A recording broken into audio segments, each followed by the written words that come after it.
Et je comprends même pas pourquoi la polémique est née par rapport ak sortie Ousmane Sonko bi xam nga Ousmane Sonko moom saa yu génnee rek il faut que les gens parlent parce que justement mooy jox matière nit ñi l'opposition moo leen di jox matière keneen ak keneen moo leen di jox matière maintenant nag sa sortie dafa dem ba génn sax Sénégal maa ngi gis en France les gens sont en train de discuter par rapport à ça ci li mu ne bëgg na Sénégal gagner contre la France mais bu fekkee ni France tamit moo gagné c'est l'Afrique qui gagne ci Afrique man je pense que par rapport ak explication ou contexte bi mu doon waxee bu fekkee ne extrait bi au niveau de la régie ñoom pare nañ ko ñu dem teewlu Ousmane Sonko li nga xamante ni moom loolu la wax explicitement par rapport ak loolu ak réponse bi mu ci joxe ñu dellu si waat ci plateau bi comme ça ñu mën ko faram fàcce. Monsieur le Président, dernière question d'actualité. En 2002, le Sénégal battait la France en match d'ouverture de la Coupe du Monde. La France était tenante du titre à l'époque. Les deux nations vont se rencontrer à nouveau pour leur premier match de Coupe du Monde. Je vais évidemment vous demander votre pronostic pour ce match. Je pense que le Sénégal va gagner. Je le souhaite en tout cas comme tous les Sénégalais. Et dans tous les cas, ce n'est qu'un match de football. Mais pour avoir une lecture politique de ce match, quel que soit le vainqueur, c'est l'Afrique qui aura battu l'Afrique. Et ça me ramène à une des questions dans les relations entre la France et le... C'est pas une question, mais c'est une réflexion dans les relations entre la France et l'Afrique. Rien qu'à voir la configuration de l'équipe nationale française nous ramène à comprendre où se trouve le besoin en réalité. Et le message que je lance toujours aux Africains, c'est que si on sait connaître notre valeur et l'assumer, nous avons la ressource naturelle, nous avons la ressource humaine avec une démographie assez galopante, une population essentiellement jeune. Nous avons le positionnement. Si nous savons reconnaître notre propre valeur, je pense que l'échelle des besoins ne se situe pas là où on pense. Et ça ramènera le débat sur l'immigration, ça ramènera le débat sur tout un tas de problématiques qui peuvent exister entre l'Occident de manière générale et l'Afrique. li tax mu baaxoon ñu diffuser extrait bi totalement c'est pour que ñu jàngat pàcc par pàcc Ousmane Sonko lan la wax ci mbir mi ba mu ne c'est l'Afrique qui aura gagné contre l'Afrique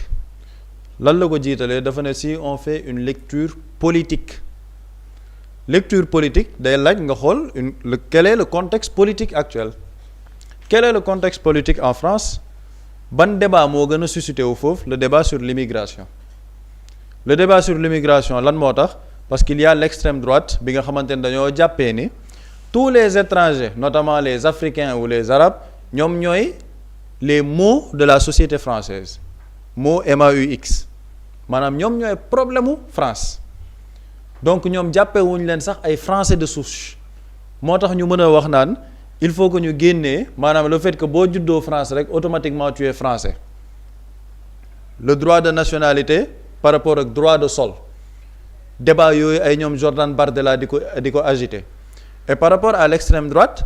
ñoom gars yi dañuy wax ci sondage yi sax ils sont très bien placés pour prendre le pouvoir là-bas en France donc c'est ça le contexte politique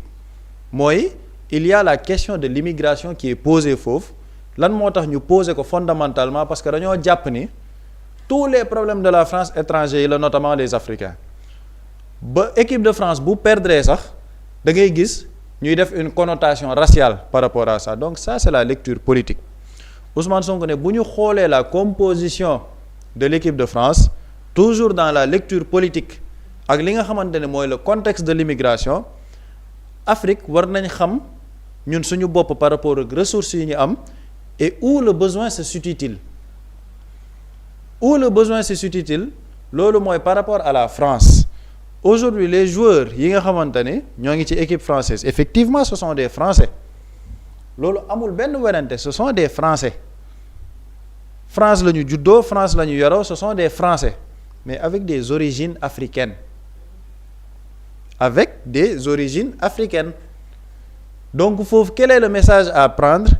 mooy l'Afrique a servi la France l'Afrique est un grenier pour la France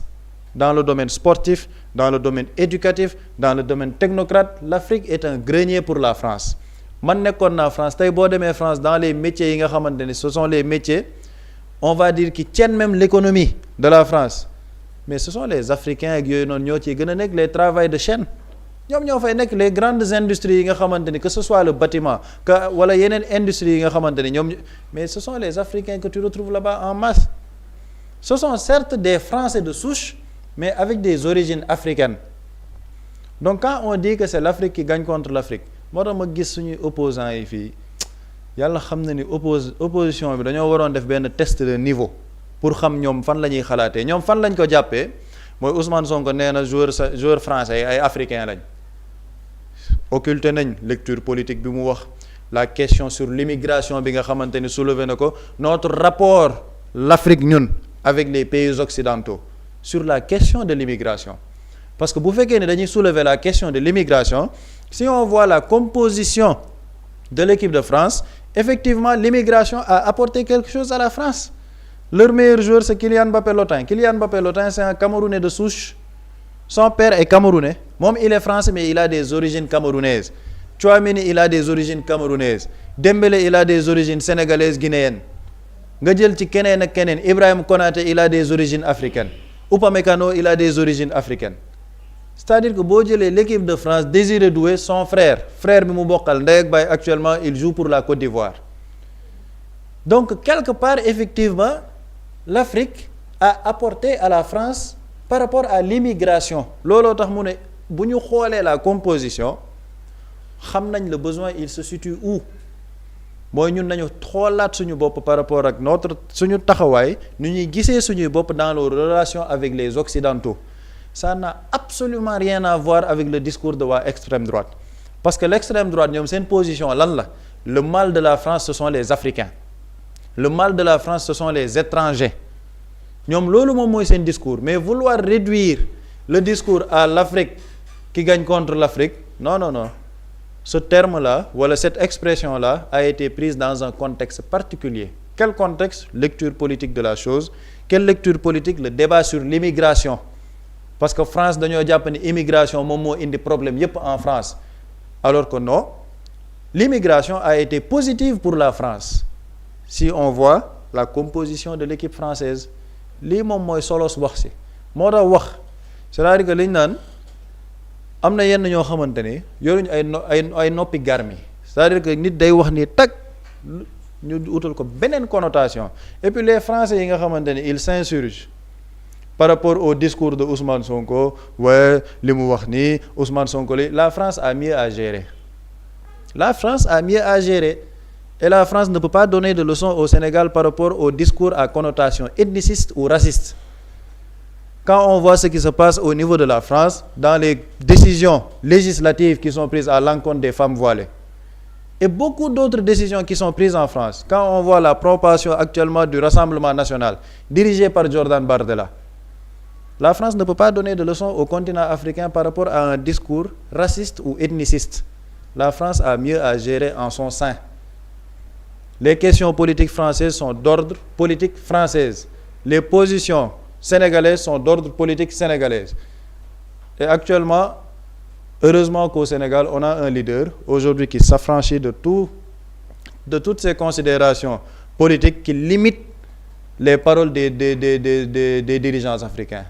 il appartient à une génération de leaders africains libres décomplexés cette génération aujourd'hui qui prône pour la souveraineté et qui est dans un discours de vérité et dans un discours aujourd'hui sans embâche donc la France a mieux à gérer par rapport à son pays par rapport aux discours qui sont relayés là-bas par rapport au discours ethniciste la France actuellement a plus de problèmes que le Sénégal par rapport au discours raciste donc ñi nga xamante ni ñooy nekk fii di ci wax naan wooye ma gis Thierno Bocoum vraiment un grand que je respecte parce que ci man il est respectueux et tout même si ànduma ak moom ci lu yëfi politique souhaital équipe nationale du Sénégal bonne chance nga ñëwaat naan France dóor nañu ce n'est pas l'Afrique qui a gagné contre l'Afrique c'est la France qui a gagné dañ politique yi ji te bàyyi seen interprétation yi ñu nekkee donc am na wax yoo xamante ne boo koy dégg comme ni ñu def ci dette cachée dette odieuse bi un discours tu le prends dans son contexte tu étudies le contexte dans lequel on a prononcé ce discours nga mën ci am benn perception on va dire sa perception intellectuelle mais bu dee comprendre woon nag contexte politique bi fu mu toll malheureusement genre wax yi nga xamante ni ñu ngi koy wax sur le plan national rek mooy jëpp. na solo Boury ban lecture ngay def par rapport ak kaddu yi Ousmane Sonko yëkkati moom lecture politique la def mais dafa mel ni gars yi dañu ko mujjee orienté jëm ci wàllu racisme. waaw man dama gis ni sax et même si man damay aborder ci beneen angle et même si Ousmane Sonko faisait allusion aux joueurs d'origine arabe ou bien Afrique subsaharienne bi même su fekkee ni loolu la doon faire référence mais en France ces joueurs bu ñu nekkee au sommet de li ñu naan diw mi ngi au sommet de son art ils sont considérés comme des Français mais bu fekkee débâcle dafa am ou bien damay joxe exemple mun naa sax génn football dans le showbiz récemment dama doon suivre benn média français Maître Gims bi mu nekkee au sommet de son art tous les médias français quand ils parlent de Maître Gims dañuy wax le français l'artiste français Maître Gims mais am na jour bu ñu ko jàppoon en France ñu ne parce qu'il est mêlé dans des trucs de blanchiment de capitaux et tout dëgg la ou pas du ma ci aventuré wu xam nga lan lañ titré le rappeur d'origine congolaise pourtant loolu lañ def y a un autre rappeur MHD bi mu nekkee au sommet de son art MHD il est originaire sénégalo-guinéen MHD bi muy nekk au sommet de son art les Français ne parlaient pas de MHD en tant qu'origine du Sénégal et de la Guinée avec ses deux parents on parlait de MHD en tant que rappeur français mais MHD bi mu amee problème avec benn agression bi amoon au niveau de son quartier ñu ne otoom la ñu utiliser ou pas mooy ki ñu gis mu def tente bi moom la wala du moom automatiquement bi ñu ko tuddee ci affaire meurtre MHD on l'identifie en tant que français originaire du Sénégal et de la Guinée équipe nationale bu France c'est-à-dire que moom laa wax ma ne même bu fekkee ni premier ministre loolu la bëggoon wax ou bien le président de l'Assemblée nationale premier ministre mi ngi sama xel ba tey mais le président de l'Assemblée nationale même bu fekkee il faisait allusion aux origines même de ces joueurs mais la France man dunduma France comme Pape Samba mais am na lu ma lire ci ay xibaar yoo xam ni France même et là waxuma ay wax yu ay considération yi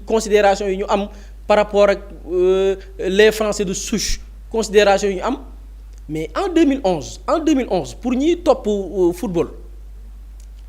déggoo leen fi polémique par rapport au quota bu ma nee polémique au quota il y avait Laurent Blanc ancien entraîneur de l'équipe de France mais aussi entraîneur du PSG jaar Girondins Bordeaux et tout Laurent Blanc en 2011 dafa amoon benn polémique bu juddoon muy polémique sur les quotas dafa amoon une discussion bi amoon au niveau de la DTN muy direction technique nationale bu France Laurent Blanc déglu woon nañ ko ci sax déglu ko dans une enquête parlementaire dafa bokkoon ci ñu proposer ñu def un quota dans les centres de formation parce qu'il ne considérait pas ces joueurs-là qui sont originaires du Sénégal, de la Guinée, du Mali, du Congo, de la Côte d'Ivoire, de l'Algérie, du Maroc, dañu considérer ces joueurs comme des Africains. Du coup, on va proposer un quota dans les centres de formation c'est-à-dire que dans les centres de formation ñoom bu ñuy jël xale yi quota ñi nga xam ni Afrique la ñu bàyyeekoo cosaanoo fa ak dans les pays du Maghreb ñu représente seulement 30% ci xale yi ñu war a jël dans les centres de formation ñu ngi ko doon ruuma daal loolu lañ ko doon concocté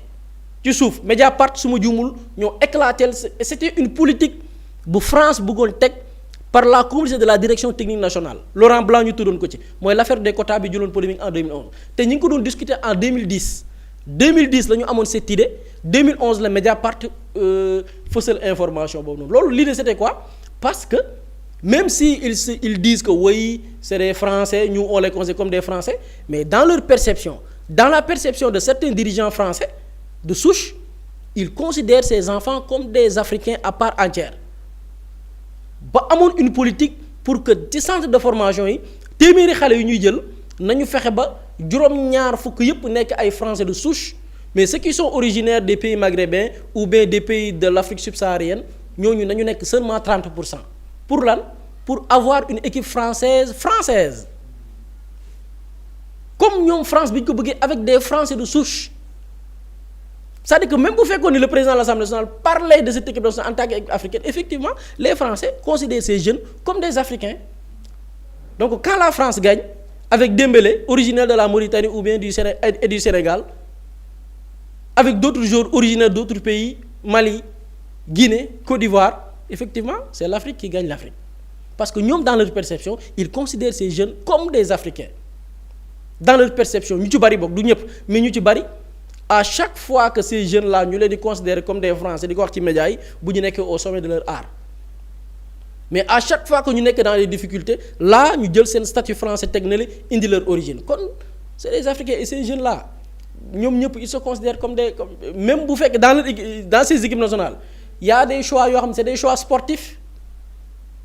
am na ci joueurs yu par exemple Karim Benzema bi muy choisir France wax na ko c'était pas du choix de cœur choix sportif la bi muy choisir équipe de France mais son choix de cœur c'était l'Algérie Zinedine Zidane bi équipe basket dégg naa benn mooy biñ naan xaw ma Sonko ne va pas xaw ma lan am na nu ñu ko waxee daal ne va pas nous diviser mais pourtant ils ont pris référence ci Zinedine Zidane Sénégal jouait contre France Algérie di jouer contre Argentine Zinedine Zidane Algérie la dem cette année jël France pourquoi non seulement il est originaire de l'Algérie mais aussi doomam Algérie lay football c'est-à-dire que même certains joueurs ñu ci bari am na ci ay complexe nag mais ñu ci bari mais ils se considèrent sénégalais ñun suñu binationaux yi parce que évoqué nañ même dans notre équipe nationale on a des binationaux mais suñu binationaux yi ñoom ñëpp boo leen xoolee ñu ci bari ils se considèrent sénégalais mais ay ñoom Mori Diaw dañuy làkk alpulaar dañ leen yar ci culture sénégalaise ay ñoom joueurs yu ci bari dañuy làkk wolof am na ñoom dañuy làkk wolof les joueurs ñu ci bari dañuy chanter l'hymne national du Sénégal ils maîtrisaient l'hymne national avant de choisir même l'équipe nationale du Sénégal donc demain par miracle bu ñu choisiroon la France mais c'est des joueurs qui se considèrent mais sénégalais maliens guinéens mauritaniens donc je pense que le débat ne se pose pas mais il faut savoir que tey y a une campagne de diabolisation intense menée ici au niveau de l'intérieur mais aussi à l'international tey les médias français dañuy scruter mais toutes les sorties de Sonko interpréter ko li mu leen neexee parce que effectivement il y a une politique il y a une vision souverainiste boo xamante ni tey mi ngi koy incarner et l'homme comme ni ñu fi jaar ak d'autres personnes yi nga xamante nii ils ont eu ce discours ils ont eu cette politique tey jàpp ne Afrique war na mën a rocceeku ci muumu njàmm noot gi ko France noot et puis ñun France maa ngi ko doon wax avant émission France normalement dañ ko waroon considérer comme un pays ci biir Afrique parfois même ay réer damay jàpp su ma déggee ñeneen ñi ne oui vous détestez la France quittez la France pourquoi ñuy quitter France dama am kenn ku ma dégg ko wax damay fàtte tur bi mu ne jeunes yi bu ñuy quitter Sénégal di dem France defuñu lu dul toppi seeni ressources France par colonisation esclavage moo jiitu moomu njàmm colonisation essayer créer fi l'administration française dans nos pays moom dëkk bi da nga daan dégg ñu naan Sénégal ñun yàgg nañu voté voté bi mooy dañu France dafa nekkoon c'est-à-dire Sénégal dafa nekkoon un pays ci biir France maanaam dëkk la woon boo xamante ni c'est un pays français France moo am administration am France mooy jël di yóbbu guerre France mooy jël sénégalais di leen voté loo pour que ab sénégalais der bu ñuul mën a dem siéger au niveau du parlement français bu jamono doxee ba jeune di toppaat France di dem parce que seeni ressources la ñu toppi France s'est enrichi ci ñun suñu alal bu ñu fa delluwaatee suñu alal la ñuy dem wuti ñibbisiwaat suñuy dëkk bu ñu fa desee am fa ay njaboot ya suñuy njaboota originaire africaine France au fait France suñu lekk la et loolu il faut que nit ñi xam loolu donc loolu France bu ñu ko dindi lenn la ko France mën a dindee mooy France dem ba ne léegi man comme d'autres pays ni ñu def bàyyi naa leen ak seen i réew maanaam France bu demoon tey ba ne waa léegi man bàyyi naa leen ak seen i réew dem leen ma dem man ma wuti na ma tojee sama bopp jëlax comme ni ko ay yeneen naataangoo defee mais les anglophones mais bi colonisation jeexee mais dañoo dem bàyyi xoolal les pays anglophones en Afrique ñoom ñëpp a développé ay Ghana ay Nigéria mais ñoom ñëpp parce que dañ leen bàyyi ñu doxal seen mbiru bopp donte les coopérations existent bel et bien ba tey mais au moins mainmise bi France di bëgg di am ci suñu dëkk yi bu ko bawee rek ñu baleen mais tant que bayuñ nag mais on considère ces jours comme des Africains parce que c'est des Africains gars yi bu ñu fa waree dem liggéey war a jàngi wuti fa xam-xam dañuy dem jëli la nga xamante ni France moom la jëlee suñu réew ba développé dëkkam loolu kese la je pense que les Français bu ñu comprendre loolu rek coow du am. Pape Samba bu dee amoo la ci yokk ñu yëkkati jotaay bi. waaw non macha allah yaa imam wax na lépp saa luñ ci dolli rek yàq mbir.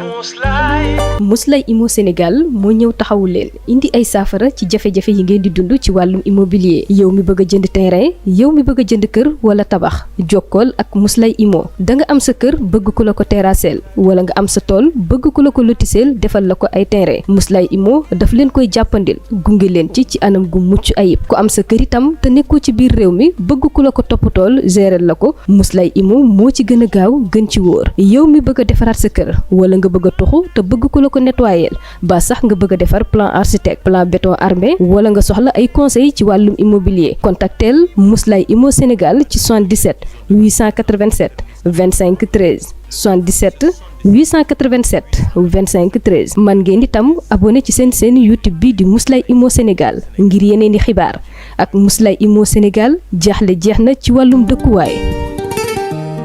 Quand l'immobilier devient une évidence, contactez-nous.